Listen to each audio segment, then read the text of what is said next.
Every surgical instrument that enters an operating room has already completed a journey most people never see. It has been used, contaminated, collected, transported, cleaned, inspected, sterilized, packaged, stored, and delivered before it ever touches a patient again. This is sterile processing. And without it, modern surgery is not possible. American hospitals perform more than 50 million surgical procedures every year. Every one of those procedures requires sterile instruments, scalpels, forceps, retractors, clamps, endoscopes, orthopedic implant tools, robotic surgical components. Some surgical sets contain more than 200 individual instruments. Each one must be accounted for. Each one must be clean. Each one must be sterile. Every time. The department responsible for making this happen operates in most hospitals as the Sterile Processing Department, also called Central Sterile Supply, or Sterile Services. And it is one of the least visible departments in any hospital, and one of the most critical. The process begins the moment a surgical procedure ends. Used instruments are collected from the operating room in closed, labeled containers. They are transported, by dedicated carts or pneumatic systems, to the Sterile Processing Department. Thus, they arrive contaminated, potentially with blood, tissue, bone fragments, and biological material that, if not fully removed, can compromise sterilization. The work starts here, yet the Sterile Processing Department is divided into distinct zones, each with a specific function, each with controlled air pressure, each with strict protocols governing what can enter and what can leave. The first zone is the decontamination area. This is where contaminated instruments arrive. Our technicians working here wear full personal protective equipment, gloves, gowns, face shields, and waterproof aprons. The first step is manual pre-cleaning. Instruments are inspected and gross contamination is removed by hand using brushes, enzymatic cleaning solutions, and water. This step matters because automated washers cannot remove all biological material if it has dried or hardened on instrument surfaces.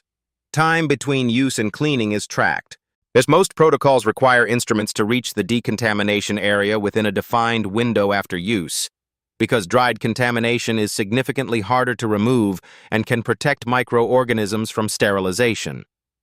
After pre-cleaning, instruments move to the automated washing phase.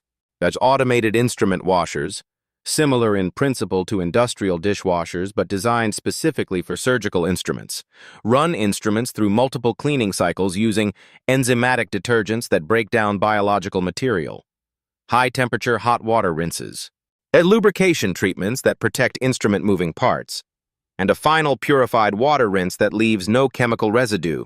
Each washer cycle is documented. Temperature, chemical concentration, and cycle duration are all recorded and verified before instruments advance to the next stage.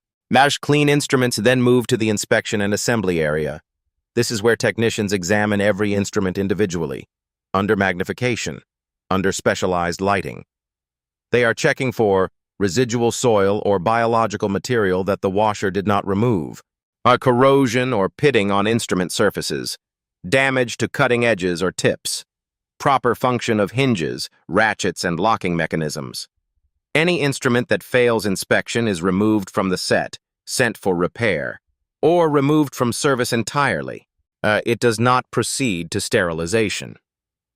Instruments that pass inspection are assembled into surgical sets, specific, standardized collections of instruments required for particular surgical procedures. A general surgery set, an orthopedic arthroplasty set, a cardiac surgery set. Each set is assembled according to a printed count sheet, a document listing every instrument that must be present in the correct quantity before the set is considered complete. Technicians count, verify, and sign off. Incomplete sets do not advance. Assembled sets are then wrapped or placed in rigid containers designed to maintain sterility after processing. Instrument wrapping uses specialized sterilization wrap, a material that allows sterilizing agents to penetrate the package during processing, while creating a barrier that prevents contamination after processing. Rigid sterilization containers use filtered lids that serve the same function, permeable during sterilization, protective after. The wrapped or containerized sets then move to the sterilization area. The most common sterilization method in American hospitals is steam sterilization, also called autoclaving. Steam sterilizers use pressurized steam at temperatures between 250 and 273 degrees Fahrenheit to kill all microorganisms, including bacterial spores, which are among the most resistant forms of microbial life. As a standard steam sterilization cycle runs for a precisely defined duration, typically 15 to 30 minutes at full sterilization temperature, followed by a drying phase that removes residual moisture. Moisture inside a sterile package is a contamination risk.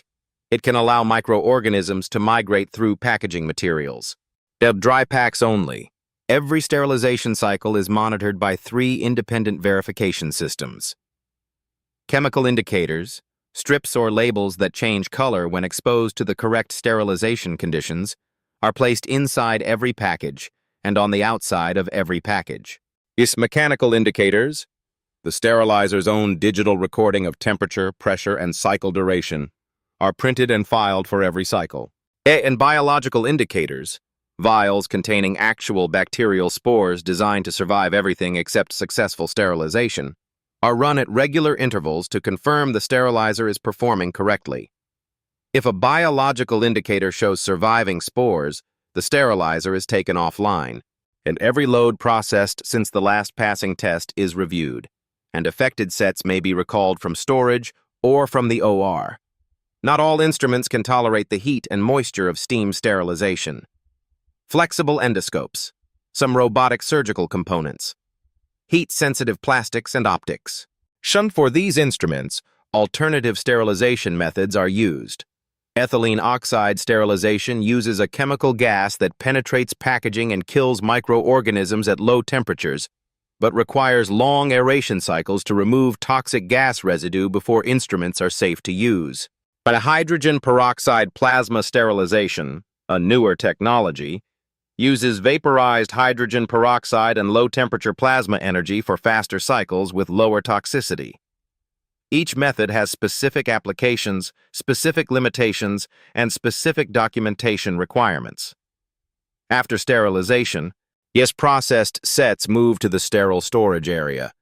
This is a controlled environment, maintained at specific temperature and humidity levels, with positive air pressure to prevent contaminated air from entering from adjacent areas. Sterile packages are stored on open shelving in a specific order, with the oldest packages at the front, a first-in, first-out rotation system that ensures no sterile set sits in storage past its expiration date. Every sterile package has an expiration, not because sterilization wears off, but because packaging integrity degrades over time. A compromised package means a compromised instrument.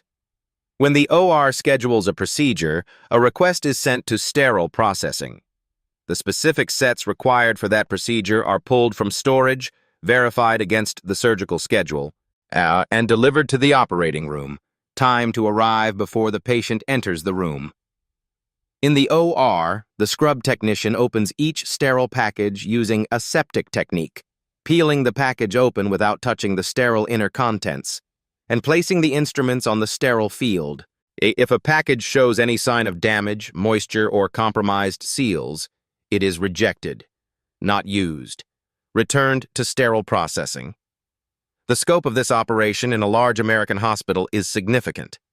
A major academic medical center may process more than 10,000 instrument trays per month. Sterile processing departments operate 24 hours a day, 7 days a week, because emergency surgeries happen at 3 a.m. and trauma activations don't follow a schedule. The department is staffed by sterile processing technicians, certified professionals trained in microbiology, instrument identification, sterilization science, and quality management. In most states, certification is not legally required, but the major professional organizations in the field and most hospital systems require or strongly prefer it. Though failures in sterile processing have consequences. Surgical site infections, infections that develop in the area of a surgical incision, affect an estimated 160,000 to 300,000 patients in the United States each year.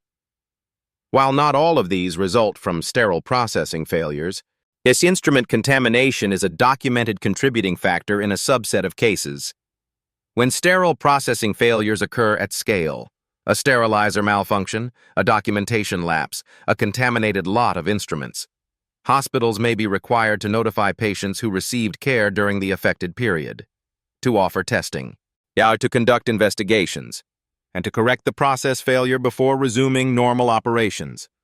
The sterile processing department does not appear in surgical outcomes data. It does not appear in patient records.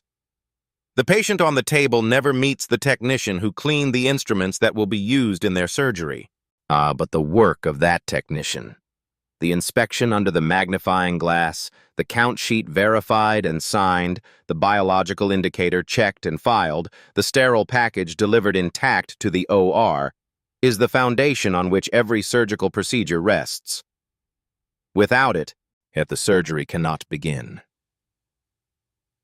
There is a subscribe button below this video. It is a small action, but it helps document the systems that quietly keep millions of people safe. If you are curious about how American healthcare operates behind the scenes, the triage networks, the blood banks, the organ logistics, show the supply chains, consider subscribing. And tell us in the comments, did you know this department existed? Have you ever had surgery?